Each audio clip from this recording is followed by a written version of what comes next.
Come on, Charlie, are you nearly ready? Time is getting on. If we change old habits now, for the last time, leave it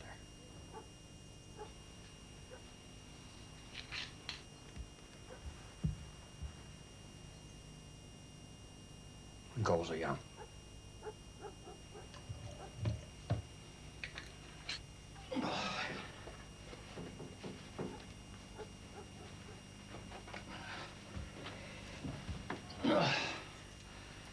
Oh, Charlie. You're enough now. I am away again, yes. I'll see you sometime later. My name is Charlie Redmond. I'm 63 years old. I've been a retired TPO sorter for over 6 years now, and I'm still trying to get used to all this free time in my hands. As tonight is the last TPO journey, I've decided to go along on this sad but historic occasion to witness, or rather to experience the end of an era, you might say. Now, you're probably wondering what a TPO is. Well, it's a mail train, a travelling post office as it's known, TPO for short. And this is where the journey starts, with the mail bags coming up from Sheriff Street sorting office. Excuse me, could I give you this? It's my son's passport and I've missed the post. I'll look after it for you. You know, you're a very lucky lady. This is the last TPO of the Cork. Is that yes, right? the very last one. How are you, Cha? Good night. All right, keep Thank you. As I step into the sorting carriage, it somehow feels as if I've never actually been away. Familiar faces and familiar sounds that all seem to resonate with memories and ghosts from the past. And so, for the last time, we shunt out of Connolly Station exactly on schedule at 10 minutes past 10 to weave our way southwards like a stray dog rambling from one sleepy town to the next. Ironically enough, the first mail train to come into operation in this country was from Dublin to Cork in 1855, a case of the first shall be last and the last shall be first. This proved very efficient, and so by 1910 a total of 13 TPOs were in operation throughout the country. But gradually passenger trains began to carry mail to designated TPO pickup points. However, as I speak, there's only 2 remaining TPO routes in operation, the Dublin to Cork and the Dublin to Galway. After tonight, the TPO no longer exists.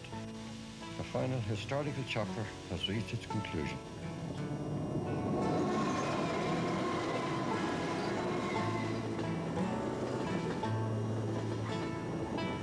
On this TPO, there are 2 sorting carriages with a skeleton crew working in each one. A storeroom divides both carriages.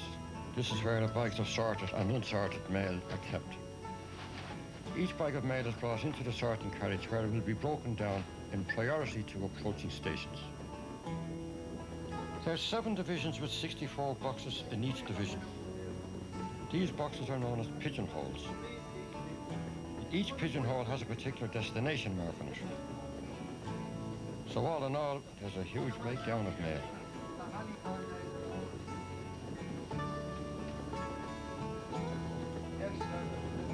As each pigeonhole fills up, the letters are bundled and tied with cord. The objective is to get through the mail as quickly as possible, in order to stay ahead of the posse, you might say.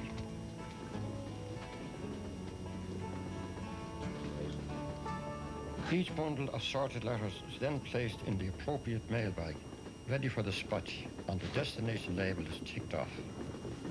The first trains to carry mail would of course have been steam engines. Here we see one leaving Dublin through Clondalkin, or up the gully as it's called. And here's a 500 classic on its way to Limerick in 1949. The stern faces tell all as they depart Cork to Blarney in 1900. And there's the Connemara Express from Clifton to Dublin. Salons, are we? We're not too far away, but the last time I want to go by there anyway, here you go. Hey, you're making out. Who's the man that tell you all about Salons? I wouldn't like to go through it again, and I can understand how people feel who are threatened by guns or anything else. Well, a very frightening experience. Who remembers? I I'm delighted to say I wasn't on The raiders took over a house belonging to the O'Toole family and drove to the hedge here to wait for the train to arrive.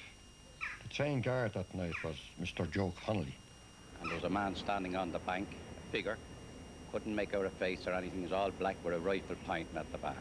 We were in the light and he was in the dark. That's all.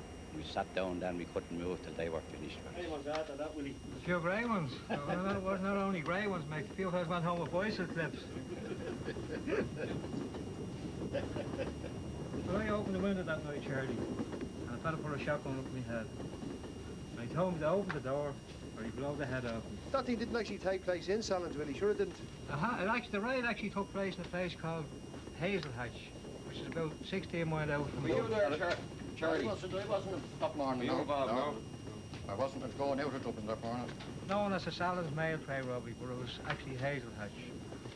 Well, I wouldn't like it to strike again because it's a terrifying experience, Chad. Well, it has to be, I'm sure, yes. I wouldn't like to go through it again. Novel experience.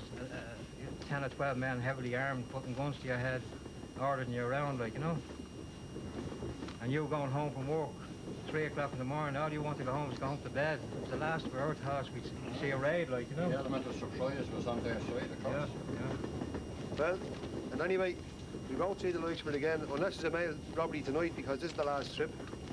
We're gone now. So, yes. We were lucky really that night. We were able to see the last trip. Ah, well. Yes. Of course, everything has the funny side, you know. Of course, I got a few bags of green shield stamps as well, didn't we? Someone said they were looking for robbers with 17 toasters, no?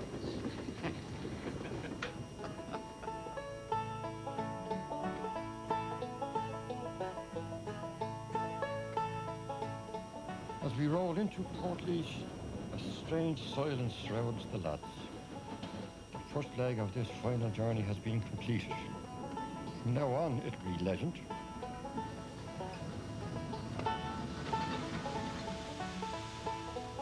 There could be over 1,000 bags of mail dispatched at Portlaoise station each night.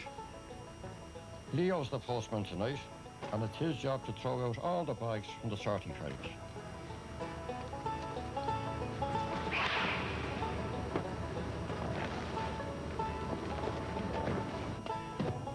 These bags will then be sorted by station hands, according to the destination label on each bag.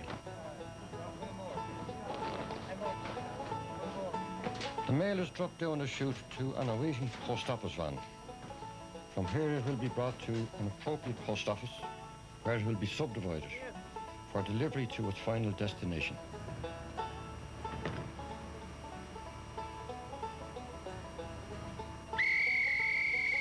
In 1878, a locomotive was specifically built for the American mail. This postcard from New York in 1907 would have taken 5.5 to 6.5 days. Now it could take up to 2 weeks or more. Here's a postman wearing a British uniform in Dunmore East in 1905.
How long are you travelling now, Cahill? Charlie, only since 1981, it's not that long. For God's sake, I'm talking 1951, child. You remember people staying short? Charlie, I'm only a baby out here. We stopped at every halt, at every rabbit crossing on the line in my time. Jeez, I don't know how you survived it. I don't know how I remember the stations. Charlie, do you remember the old snatcher thing? I do indeed, yes, yes. The automation of the 50s. Theo. Right, lads, okay. See you fellas when you're ready. That was when you had to know exactly where you stood. Put out your pouch onto the structure arm, as they called it, and it was in a hair trigger spring. You let it down very slowly, gently. You stood back in case the arm would swing in and cut the ankles off you. And then you heard the thump. You knew your pouch was gone. Closed over the door then, and you waited until the next one. That was before your time anyway, Cathal. The snatcher apparatus consisted of a net which can be seen on the extreme right of a 1923 carriage. It was opened out when approaching a station so that the mailbag could be whipped off its pole. Ah, the famous Maeve, 1939. Young and old clambered aboard, fascinated by the bold mystery and romance which the steam train holds. Magic. Now replaced by Nintendo and RoboCop, an era of innocent hope and optimism has now vanished forever.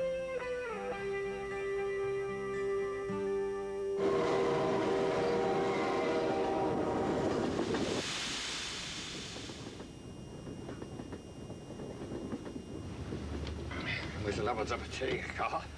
Looking forward to this. Of course you are, wouldn't we all? Just send in for a new kettle, Mick. Never let it be said Send in for a new kettle. We won't need it, we're going. It's nearly knackered. That's a souvenir, Frank. Yeah, we take that for posterity. Forward to this. We've only our sandwiches as well, That's Charlie. quite all right. Now we're coming into Torless now, All Char. right, away you go. That's where you were. Yingo, jeez, Charlie, there's some stuff in that. That'll keep you awake and send you all the way to Cork. God, you're right. Hope there's enough for more. Oh, there is. Coffee, Char. Well, now, let's ask ourselves Hey, that. Char, we're running into tourists now. Remember the time we used to wave to the granny on the update? What was that about the granny there, Mikey? Ah, this lady used to wave to the train on the update. Years ago. Lads would all go out to the Just window, wave in it from out. the end of the house at the end of the station. There was one Christmas there, we got a pan out here, and somebody says, that pan is too good with this shower out here. So they wrapped it up, and they sent it to her for a Christmas box with a box of chocolates. And we got a nice card and a thank you bag. And when the granny died, the lads sent a mass card and everything else, and they got a thank you from our family. How long ago? Ah, it's 25 years now. She's dead a few years now. But how did it ever start? Somebody says we have to wait to the granny on the update. You know, as fellas come out, Herself and the old granddad used to be waving at us that time. they graduated, everybody else did it, you know. I suppose such time as she died. And it was going on from that time. Now, it could have been going on before my time. Did anyone ever come across her at all in real life outside the railway? Never met her. Nobody, I don't think any of the lads ever met her. We had communication with her through the postman and tourists. You really hardly recognise her anyway, only her hand waving over the hedge. What was the story when she did die eventually anyway, Mick? Well, the lads sent a mass card and condolences to her. And that was it. There was no more wave, you know. Really good indeed. And now, Charles, since you're talking about the granny, Rat Room is still going strong. Give us the lowdown on that rat drum again. Oh, Rat Room is the orphanage in Wicklow. Started in the office about 30 years ago, and we took it up out here about 25 years ago. And they're still collecting the office. So, Tony, Ratsy, There you go, Mick, stick me down. Stick me in, Mick. have me list, Tony Brennan. I see, you know. And Hegel, we'll have your quid in there. How much you would you know. have collected, would you say, since it started? 25 odd years or so. Well, over the years, every year they collect around £2,000 or £3,000. And the lads have all been contributing. I don't have to bother about it. I just come along. Before me, there was John Hanney and Tom Bermo started collecting. There you go, Mick. And Terry Redmond and John Lauder assist me when I'm on leave or whatever. I just hand it into George County office, and it all goes to Rat Room, to the orphanage. And they've had a good benefit down there, and even the lads even formed a scout troop down there and went down to visit them. It won't go on forever. The TVO was finished. After now, what happens then? Hope when the TVO was gone, unfortunately, that it will still continue in somewhere. We're a bit early here in Torless, Charlie. We have time for a pint. We drop down. Have a quick one.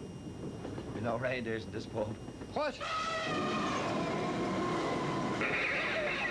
What's this about reindeers, chap? It's not every pub has a reindeer.